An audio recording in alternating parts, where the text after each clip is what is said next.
Mark. We're shooting 10 episodes at once. Which is extremely challenging. On a given day, we might be shooting pieces of 4 episodes. There's a risk of getting lost in your storytelling.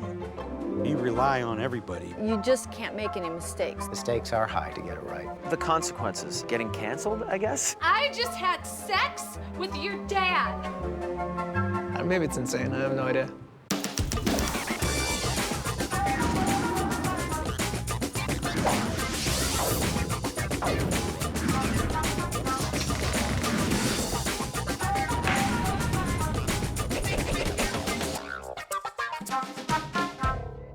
It's Always Sunny in Philadelphia is about 4 degenerates who own a bar in Philadelphia.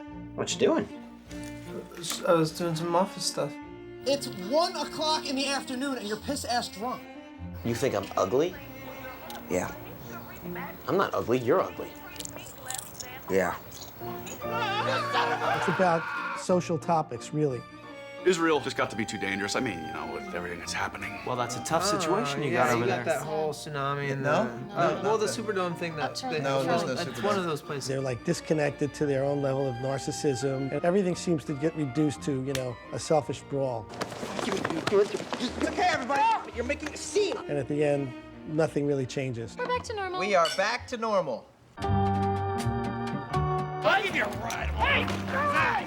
We have Danny DeVito this year. He plays Frank Reynolds. I get to play Dennis and Dee's dad, who's neglected them all their lives. You are a horrible father. He sort of inserts himself very aggressively into our lives. We're going back to the strip club. All right, strip club.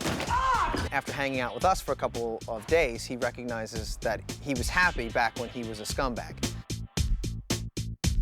This guy is just as much of a knucklehead as the rest of the characters. We found out that Danny was a fan of the show. I was hooked first as an audience member. John Landgraf, who's the president over at FX, is friends with him. And I said, John, please get me a meeting with him as fast as possible. So he did. I went over to his house, and I just started lying, basically. He was pitching, you know, big time. They wanted me to be in all 10 shows, and I really wanted to be in all 10 shows, but spreading them out would have been really difficult. He had a time limitation. At the end of 20 days, he's gone. So all his stuff comes up front, and in the process of shooting him out, you've opened all 10 scripts. The onus on us was to be able to schedule the entire body of Danny's work for 10 episodes at the front of the schedule, which carries with it a raft of challenges.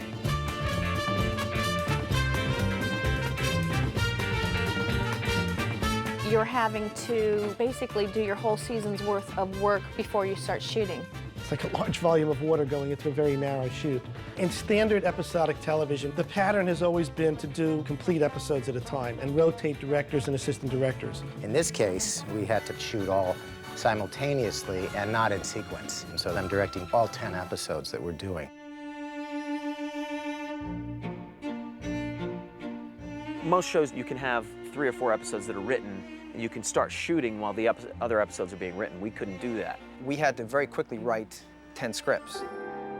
Any show you're on, you're getting handed a script the day before you shoot, maybe the day after you shoot. This one, they had 400 pages worth of story together before you shoot anything. In a way, it's like we're shooting a 450-page film. The Screen Actors Guild has very good and strict rules about when you start an actor, you have to pay them until they're finished with their work.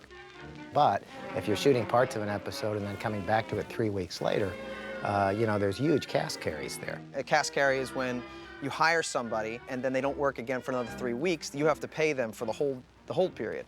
We're a low-budget show, extremely low budget, one of the lowest budgets in television right now. So to pay one actor a month's worth of work over that hold for what could be 3 scenes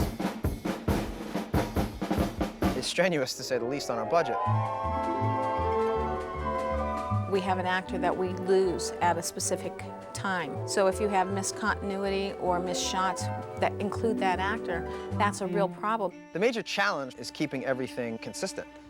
Which leg did I have crossed? Which leg did I have up? Which way did I turn? You know, when I left, was my drink in my right hand or my left hand? When you're on set and you hear a voice call out, the mug was in your left hand, as an actor you're going, I don't care where the mug was. I'm gonna put it wherever I need to put it in the scene. And then you realize in the editing room, thank God for this woman, because if she was not calling out things like that, you know, you'd be screwed. Everybody has to be aware and on their game about the continuity within the whole season.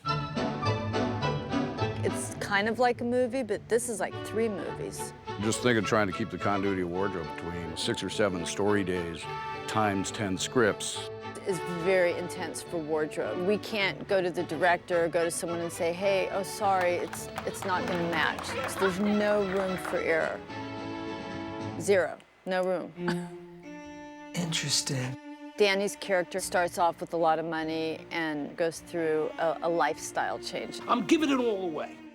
So the continuity of having maybe the same outfit look great in episode 1 and look really bad in episode 10, it's just logistically a lot. We probably have 50, 75 pieces per person. They may have 10 of one item because it starts off this way, then he gets in a fight, then he gets dirty. In episode 2 of 10, which is 10 weeks down the line, they're wearing a sweater. In episode 202, they're wearing the sweater, and they come in, they're like, I've been wearing this sweater all day. And we have to explain to them, you've maybe been wearing it all day, but you're wearing it week 2, and then you're wearing it week 10, and in normal life, you would wear a sweater twice in 10 weeks. In a lot of circumstances, we'll be inside wearing something, and then a month and a half from now, we're gonna be in Philadelphia shooting the B side of that as we exit. It would be really weird if he walks out of the room and he's zipped up, and then we go to the next shot and he's zipped down. Like, that's really important, those things you notice. Because of the limited time and that many episodes, 1 minute we'll have a black eye in an actor, the next minute they have to look handsome, the next minute someone's looking starved, the next minute someone's looking good again. Does she have a bruise in this scene? Is it still there 10 scenes later? Our makeup people have to do an unbelievably amazing job of keeping everything sort of organized. Here I can know by episode what are our main continuity nightmares. I'll just be able to very quickly know there's the plaster look with the cast, there's the drunken sweaty look, and know that that's gonna work at some point that day. Action. Controller. Today, it's hard to believe how fast it's all gone by. Danny's going to finish today. He's going to be wrapped in photography. He was a trooper. Worked as fast as we could want him to. I think he had a ball doing it. And cut.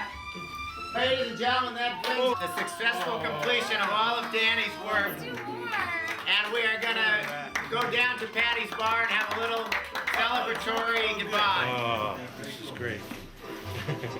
Oh, man. We're just jamming along. Everything's worked out great. On this day forward, we will spend about 2 more weeks here in Los Angeles and do our final prep and then travel to Philadelphia and come back with the goods and start cutting the shows together. He could have been working with these guys for 10 years, and you really feel it, and you really feel they are family. It's amazing that we accomplished as much as we did.